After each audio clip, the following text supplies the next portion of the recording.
नमस्कार साथियों, मैं डॉली शर्मा गाज़ियाबाद से। असम चुनाव में हो रही गड़बड़ी, बंगाल चुनाव में हो रही गड़बड़ी मुझे 2017 के मेयर चुनाव की याद दिलाती है, जब मैं गाज़ियाबाद से मेयर का चुनाव लड़ रही थी और लगातार गड़बड़ी ईवीएम मशीनों के साथ छेड़छाड़ चल रही थी। एक मशीन में 0 आया और फिर उसी ईवीएम नंबर की दूसरी मशीन आई। लगातार हम लोग सवाल उठा रहे थे, वहाँ कोई सुनवाई नहीं हो रही थी।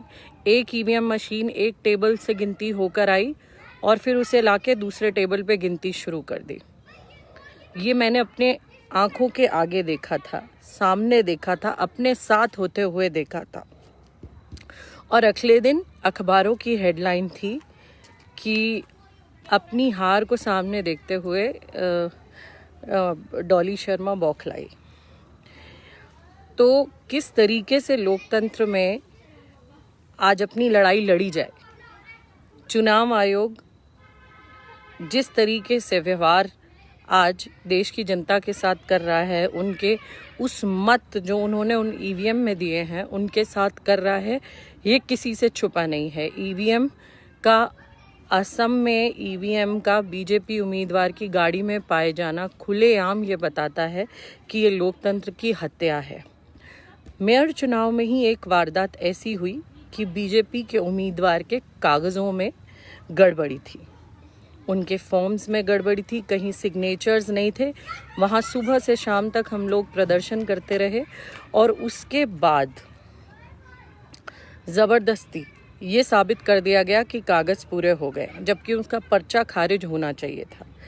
पर क्योंकि इनकी सत्ता थी केंद्र में भी और उत्तर प्रदेश में भी, तो बता दिया गया कि पर्चा ठीक है। लेकिन आप आज भी वेबसाइट पर जाएं और सारे कैंडिडेट्स के पेपर्स चेक करें तो आज भी आपको बीजेपी के उम्मीदवार के पर्चे वेबसाइट पर नहीं मिलेंगे। बाकी सब उम्मीदवारों के पर्चे आपको वेबसाइट पर दिखेंगे, लेकिन बीजेपी के मेयर के कैंडिडेट के पर्चे आपको नहीं दिखेंगे। तो ये खुलेआम देश के साथ तानाशाही जो चल रही है और लगातार हम जैसे लोग झेल रहे हैं। मीडिया को अंदर आने नहीं दिया जाता और गोदी मीडिया खबर को उल्टा दिखाता है। मैं इस पर चाहूँगी कि चुनाव आयोग सफाई दे। और बड़ी हंसने मतलब क्या कहें कि ऐसी सफाई चुनाव आयोग की तरफ से आई है कि लगता ही नहीं है कि देश में आज चुनाव आयोग भी है। इतना अजीब सा बहाना बनाना कि गाड़ी खराब हो गई, इसलिए बीजेपी के उम्मीदवार की गाड़ी मिली उनको ईवीएम मशीन को रखने के लिए। मतलब कौन यकीन करेगा इस पे। पर हमारे देश में बहुत अंधभक्त भी हैं। बहुत इस पार्टी ने ऐसा अंधभक्ति और ऐसा एक पर्दा हमारे देश की जनता पर डाल दिया है कि जो सच्चाई देखना और सुनना ही नहीं चाहते। पूरे गाज़ियाबाद में हमने देखा कि किसी ने एक बार भी सवाल ये नहीं उठाया कि पर्चा पूरा नहीं है। आज भी वेबसाइट पे पेपर्स नहीं है तो क्यों इनका पर्चा खारिज नहीं किया गया। लेकिन वो चुनाव लड़ी,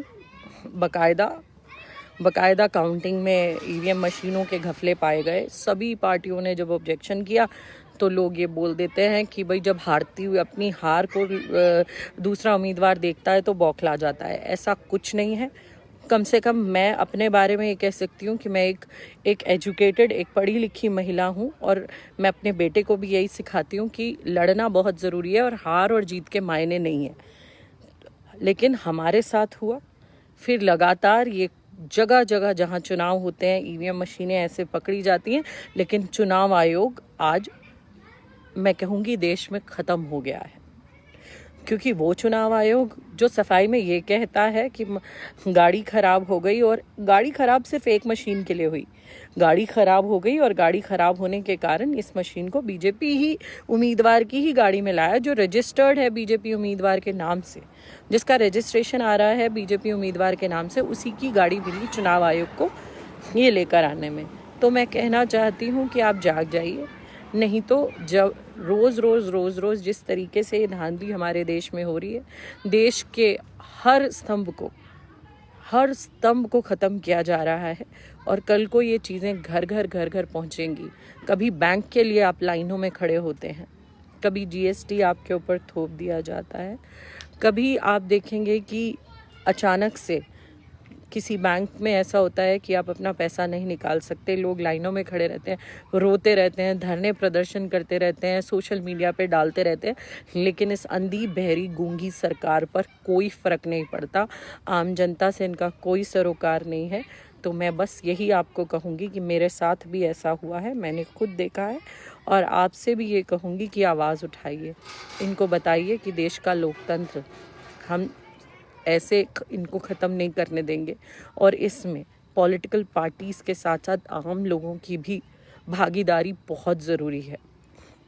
नहीं तो रोज़ इस तरीके से ये लोकतंत्र की हत्या करेंगे, रोज़ आपके ऊपर एक ऐसा कानून ला देंगे जो आपके अधिकारों को ख़त्म करेगा, आपके हक को ख़त्म करेगा, और इनका तानाशाही रवैया इसी तरीके से चलता रहेगा। मेरे साथ जो हुआ उसका तथ्य है कि आप मेयर चुनाव में 2017 गाजियाबाद मेयर चुनाव में कैंडिडेट्स के आप पेपर्स चेक करेंगे तो आपको सभी कैंडिडेट्स के पेपर्स मिलेंगे except for the BJP candidate. So please go through it. अगर आपको मेरी बात का यकीन ना हो, लेकिन जगह जगह ये लगातार हो रहा है, तो सबको आवाज़ उठानी बहुत ज़रूरी है। धन्यवाद। जय हिंद।